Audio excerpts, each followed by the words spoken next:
आज उस study point में सभी छात्रों को हार्दिक स्वागत अभिनंदन करता हूं। आज हम प्री बोर्ड जो आज ये मतलब देखा जाए तो यूपी बोर्ड ने एक चालू कर दिया है कि प्री बोर्ड परीक्षाएं कराया जाए, उसके संदर्भ में हम लेके आए हैं। कहीं ना कहीं देखा जाए तो परीक्षा की दृष्टि से सबसे बड़ा महत्वपूर्ण प्रश्न है। 20 क्वेश्चन आपको 100% इसी से आएगा। जहाँ जितनी प्री बोर्ड इसलिए कराया जाता है ताकि आप जो आने वाली मेन परीक्षाएँ होती हैं उससे आप बिल्कुल हूबहू जैसे ये परीक्षा होती है वैसे वो भी प्री बोर्ड परीक्षाएँ होती हैं। तो आज हम छात्रों ये लेके आया हूँ। कुछ मेरी आवाज़ बैठी हुई है, थोड़ा सा मैं दिक्कत है गले में। और जहाँ तक सवाल है कि मैं प्रयास कर रहा हूँ आपको बताने का। चलो पहला प्रश्न देखते हैं। जर्मन संस्कृत में बॉक्स, देखिए बॉक्स जिस्ट का आशय क्या होता है। बहुत ही अच्छा क्वेश्चन है ये। कहीं ना कहीं देखा जाए तो हर मतलब देखा जाए तो इस समय प्री बोर्ड में सबसे ज़्यादा क्वेश्चन यही पूछ रहा है। तो देखिए कहीं ना कहीं जब प्री बोर्ड बनाया गया है तो हो सकता है कि आपके मेन बोर्ड में भी ऐसे क्वेश्चन डाल सकता है क्वेश्चन। तो जर्मन संस्कृत में वोक्स जिस्ट का आशय क्या होता है। राष्ट्र से होता है कि संविधान से होता है, आम जनता से होता है, संसद से होता है, बताइए बच्चों। तो देखिए बेटा, ये जर्मन संस्कृत का मतलब होता है कि देखिए एक राष्ट्रवाद पैदा करना, राष्ट्र देश मतलब राष्ट्रवाद पैदा करना। तो कहीं ना कहीं देखा जाए तो राष्ट्र से है। हिंद स्वराज, हिंद स्वराज पुस्तक के लेखक कौन है। बहुत बड़े क्वेश्चन है ये। कहीं ना कहीं इसमें क्या होता है बच्चे समझ नहीं पाते हैं और ये बहुत ही आसान है। हिंद स्वराज की हम बात कर रहे हैं तो हिंद स्वराज तो देखा जाए सरदार पटेल जी हैं, बाल गंगाधर तिलक हैं, सुभाष चंद्र बोस हैं, महात्मा गांधी हैं जी। तो यहाँ पर जो होंगे महात्मा गांधी जी हैं।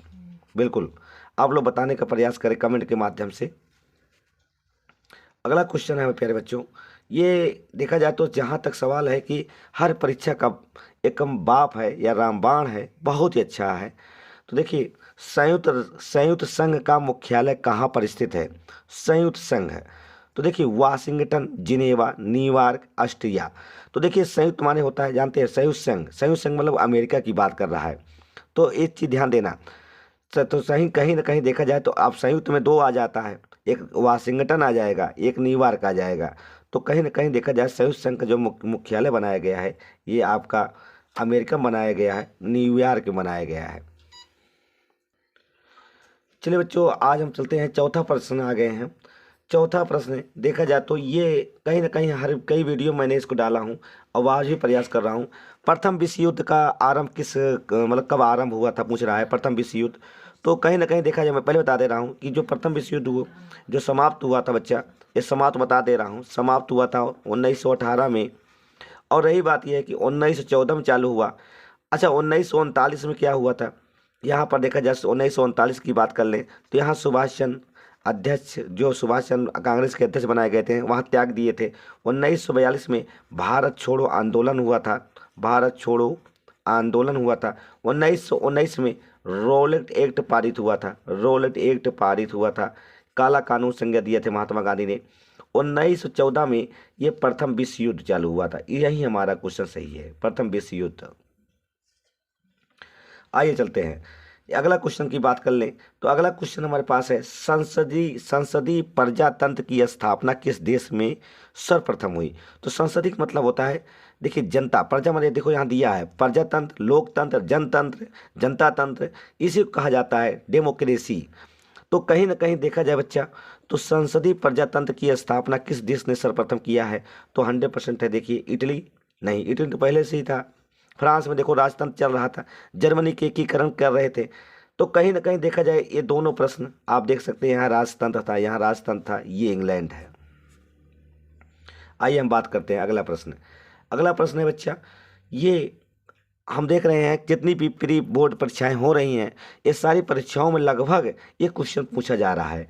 तो देखिए भारतीय संघ में अवशिष्ट शक्तियां किसको प्रदान प्राप्त है। तो भैया देखिए कहीं ना कहीं ऐसी परीक्षाएं आपके मेन परीक्षाओं में जो बोर्ड संचालित करेगा, तो इसलिए घबराने की बात नहीं है। ऐसे क्वेश्चन हो सकता है पूछ सकते हैं क्योंकि प्री बोर्ड इसलिए कराया जा रहा है ताकि आप मैदान में पहले लड़ लें, ताकि वहाँ मेन युद्ध करना है। तो इसलिए पहले से आप अपने शक्तियाँ मजबूत कर लें। तो आइए देखते हैं। तो यहाँ देखिए भारतीय संघ में अवशिष्ट शक्तियाँ किसको प्राप्त है, राज्य को, संघ को। का और खा मतलब दोनों या इनमें से कोई नहीं, तो भैया कौन से हो सकते हैं? संघ को प्राप्त है। कभी कभी क्या होता है, बच्चे समझ नहीं पाते हैं और दोनों मार देते हैं, तो इसी कारण से आपका एक नंबर आपका चला जाता है, माइनस हो जाते हैं, ताकि आप कम देखा जाए तो परसेंटेज कम हो जाता है। आए बच्चे, 7वां प्रश्न लेके आया हूँ।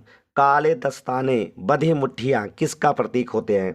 तो देखिए बच्चा, हमने बताया था कि ये कहीं ना कहीं देखा जाए तो अमेरिका में क्या हो रहा था उस समय, विश्व वर्ल्ड देखा जाए तो कहीं ना कहीं खेल के लिए उस समय काले दस्ताने दिखाए पहन के गए थे। बंधी हुई मुट्ठियाँ किसका प्रतीक होता है? विद्रोह का, शांति का, आवश्यक शक्ति का, इनमें से कोई नहीं। तो यहाँ बच्चे बताइए कौन सा होगा? तो देखिए, ये अवशेष मतलब यहाँ काले और गोरे का फर्क दिखाया जा रहा था, भेदभाव किया जा रहा था, और जिसके कारण से ये काले और दस्ताने बंधी मुट्ठियाँ अपना एक मतलब श्वेत अश्वेत में जो फर्क था उसको दूर करने के लिए प्रयास कर रहे थे। बच्चा ये आपका सही है। भारत में राज्य का आधिकारिक धर्म क्या है? हिंदू धर्म है, इस्लाम धर्म है, ईसाई धर्म है, ये कोई नहीं है। तो कहीं ना कहीं देखा जाए बच्चा, ये क्वेश्चन कई बार पूछता है, लोग इसको समझ नहीं पाते हैं। हिंदू वाले हिंदू मार देते हैं, इस्लाम वाले इस्लाम मार मुस्लिम मार देते हैं, तो कहीं ना कहीं इसका गलतियां हो जाती हैं। तो देखिए, भारत एक ऐसा देश है वो किसी धर्म को नहीं मानता है। यहाँ पर क्या होगा? कोई नहीं है। तो देखिए, एक क्वेश्चन और आया आपका, बहुत ही अच्छा क्वेश्चन है बच्चा, बहुत ही अच्छा क्वेश्चन है। राजा वीरेंद्र शाही परिवार के एक रहस्यमय नरसंहार कब मारे गए? तो क्या भैया, 1990 में यह क्या हुआ, यहाँ लोकतंत्र हो गया था। और कहीं ना कहीं देखा जाए तो यहाँ पर देखा जाए तो सबसे बड़ी बात है, राजा वीरेंद्र की क्या हो जाती है? वीरेंद्र जी की हत्या हो जाती है। ये कब होती है? तो 2000 में होती है, 2001 में होती है, 2002 में होती है, 2003 में होती है बच्चा। तो ये कहीं ना कहीं देखा जाए क्वेश्चन की दृष्टि से ये आपका 2001 में है। कौन सा बच्चा? 2001 में हुआ है। तो आए बच्चा, देखो 11वां क्वेश्चन लेके आए हैं आपके पास। निम्न में से कौन सा एक व्यक्तिगत संसाधन नहीं है? बहुत अच्छा क्वेश्चन है। अपना स्वयं का निजी का व्यक्तिगत नहीं है। बागान आप लगा सकते हैं, भूमि आपकी होती है, खनिज संसाधन हो सकता है आपका हो, मगर चारागाह क्या होता है बच्चा? ये सभी के लिए होता है, सभी चारागाह। देखिए, 12वां क्वेश्चन है, निम्नलिखित में से किस राज्य में सीढ़ीदार खेती की जाती है? बहुत ही अच्छा इंपॉर्टेंट क्वेश्चन, सीढ़ीदार खेती। और कहीं ना कहीं देखा जाए एक क्वेश्चन हर जगह मिलता है आपको, हर जगह परीक्षाओं में, चाहे जहाँ देखो बेटा, ये हमेशा आता रहता है बच्चों।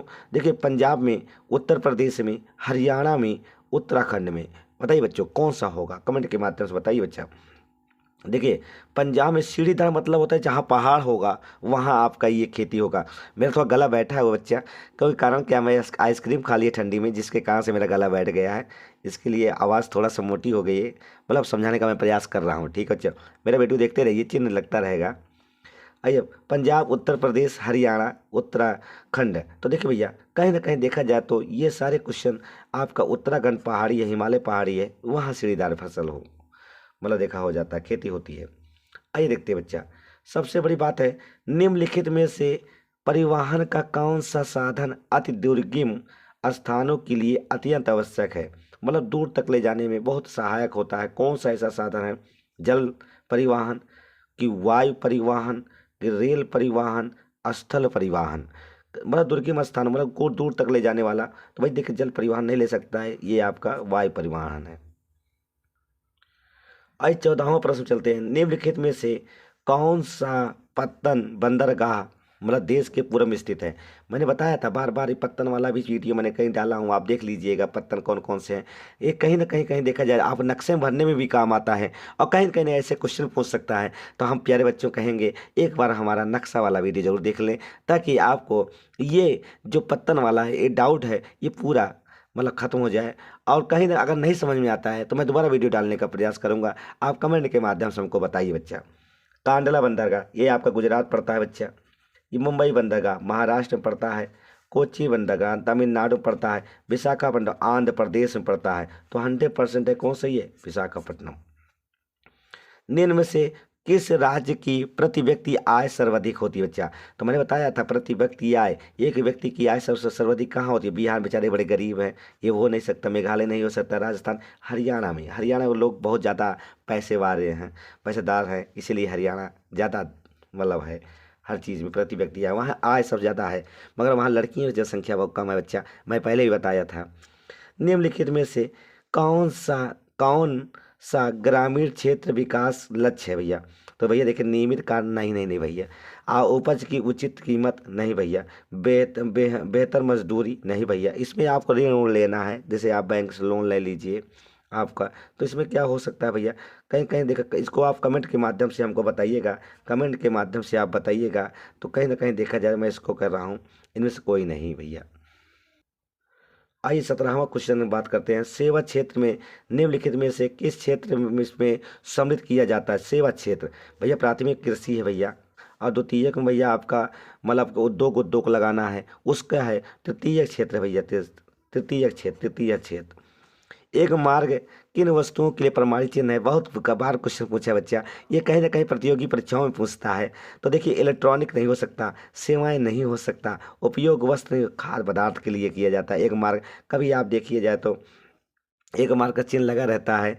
आप तो दो राज्यों के बीच वस्तुओं का आदान प्रदान क्या कहलाता है? ये भैया, दो राज्य मतलब आंतरिक व्यापार किया जा रहा है, मतलब एक राज्य दूसरे राज्य में किया जा रहा है, अपने देश में किया जा रहा है। तो भैया देखिए, अंतर्राष्ट्रीय मतलब किसी दूसरे देश में व्यापार किया जाता है, राष्ट्रीय व्यापार नहीं है भैया, ये आंतरिक व्यापार है। आंतरिक व्यापार है, दो राज्यों के बीच समझे किया जा रहा है, आंतरिक व्यापार किया जा रहा है भैया। आइए भैया, आइए हम बता रहे हैं। 20वां प्रश्न क्या है भैया? श्रीलंका कब एक राष्ट्र बना? कई बार क्वेश्चन ये भी अच्छा है भैया। देखिए, श्रीलंका जो राष्ट्र बना है भैया, इसकी लड़ाई हुई श्रीलंका में। यहाँ पर जानते होंगे सिहली वंश और तमिल वंश की लड़ाई हुई थी भैया। तो देखा जाए तो उस समय ये कब बने थे? 1946, 1947, 1948, 1949। तो कब बने थे बच्चा? 1948 में। भारत की सर्वाधिक उपजाऊ वाली मिट्टी, ये बहुत ही इंपॉर्टेंट परीक्षा जिससे है, मोस्ट इंपॉर्टेंट कर लो। कहीं ना कहीं जलोढ़ मिट्टी, लाल मिट्टी, लेटराइट मिट्टी, पर्वतीय मिट्टी भैया। बताओ भैया, 21 प्रश्न वाला बताइए। जलोढ़ मिट्टी, लाल मिट्टी और लेटराइट मिट्टी और पर्वतीय मिट्टी। तो भैया देखिए, ये कहीं ना कहीं परीक्षा की दृष्टि से जलोढ़ मिट्टी है। रीडर पेस्ट, ये बहुत अच्छा क्वेश्चन है, बहुत ही अच्छा क्वेश्चन है। ऐसे क्वेश्चन बहुत ही दमदार क्वेश्चन होते हैं। ये भैया मछली रोग के लिए है कि पुरुष रोग के लिए है? भैया पशु रोग के लिए, स्त्री रोग के लिए। वैसा में क्वेश्चन देखिए भाई, 22 वाला क्वेश्चन देखिए। मछली रोग है, पशु रोग है, मतलब पुरुष रोग है कि पशु रोग है, स्त्री रोग है? भैया ये पशु रोग है। अब आइए बात करते हैं सबसे एक, देखा जाए तो ये क्वेश्चन बहुत अपने अच्छे, एक प्रकार देखा जाए बहुत अच्छा क्वेश्चन है। तो ये जहाँ तक सवाल होता है, इसकी हम बात कर लेते हैं। लेटराइट मिट्टी का रंग कैसे कैसे होता है? तो लेटराइट मिट्टी के जो रंग होता है भैया, लाल होता है कि देखा जाए तो पीला होता है, और काला होता है, भूरा होता है। बच्चा एक चीज़ बता दो, ला से लेटराइट, ला से लाल, ये आप याद कर लीजिए, आप भूलेंगे नहीं बच्चा, भूलेंगे नहीं। बहुत बढ़िया। अच्छा बच्चा, आइए 24 वाला क्वेश्चन देखिए। भारत में लिंगानुपात कितना है? ये क्वेश्चन कई बार पूछा है, भारत में लिंगानुपात कितना है? तो भैया देखिए 943 है भैया। 1000 पुरुष पर कितनी महिलाएं हैं? यही लिंगानुपात कहलाता है बच्चा। देखिए 943, 929 बच्चा, 933, 938। तो हमारे यहाँ क्या है बच्चा? 943 है, 943। एक को बहुत याद कर लीजिए, ये समझ लीजिएगा मोस्ट इंपॉर्टेंट है बच्चा। इसको 100% में दावा है, नहीं आएगा तो हमसे आप बताइएगा सर की कमेंट के माध्यम से, आपने जो बताया नहीं आया। नगर निगम के प्रमुख को क्या कहा जाता है? चेयरमैन, मेयर, नगर प्रधान और नगर अधीक्षक। तो भैया मेयर कहा जाता है। भारत का सबसे लंबा राष्ट्रीय राजमार्ग कौन सा है? तो भैया देखिए, राष्ट्रीय राजमार्ग 2 है, राष्ट्रीय राजमार्ग 3 है, राष्ट्रीय राजमार्ग 7 है, राष्ट्रीय राजमार्ग देखा जाए 12 है, 12 है। तो भैया देखिए, ऐसे क्वेश्चन पूछ सकता है, यही क्वेश्चन में पूछता है। कहीं कहीं लिखा रहता है 44 लिखा रहता है, यानी ऐसे 44 लिखा रहता है। तो घबराने की बात नहीं है बच्चा, यही है क्वेश्चन। ये आपको देखिए, पहले नाम इसका जानते हैं 7 था, अब इसका नाम 44 है। तो 100% हमारा क्वेश्चन कौन हुआ बच्चा? तो ये आपका राष्ट्रीय राजमार्ग 7 हुआ। अब बात करते हैं बच्चा, ये कहीं ना कहीं क्वेश्चन देखा जाए तो हेमेटाइट लौह आयस्क में लौहांश कितने प्रतिशत होता है? लौहांश की मात्रा कितनी होती है बच्चा? आइए देखते हैं। तो यहाँ पर 40% होता है कि 40% से 50% होता है, 50% से 60% होता है, कि 60% से 70% होता है बेटा। यही हमारा लास्ट क्वेश्चन है बेटा। यही आप कमेंट के माध्यम से, अगर आपको वीडियो अच्छा लगे तो कमेंट करिएगा, सब्सक्राइब करिएगा, लाइक करिएगा, और ताकि हम आपका ही प्रेरणा, भाई भैया देखिए हम आप में बहुत ज़्यादा हमारे पास तो स्टूडियो नहीं है, मैं आपको यहीं से ही आपको ज्ञान मतलब सोच रहा हूँ कि कम से कम मतलब आप धीरे धीरे करके सभी जितने क्वेश्चन होंगे, जितने सामाजिक विज्ञान के होंगे, मैं 100% कह रहा हूँ कि आपको किताब छूने की जरूरत नहीं है, मैं ऐसे याद करा दूंगा, परीक्षा के पहले कंप्लीट करा दूंगा, मेरा दावा है बच्चा। आइए देखते हैं हेमेटाइट 40%, तो ये भैया इसमें है आपका 50 से 60% है बच्चा, 50 से 60%। तो ये वीडियो देखने के लिए सभी छात्रों को, भाई बहनों को बहुत बहुत धन्यवाद प्यारे बच्चों।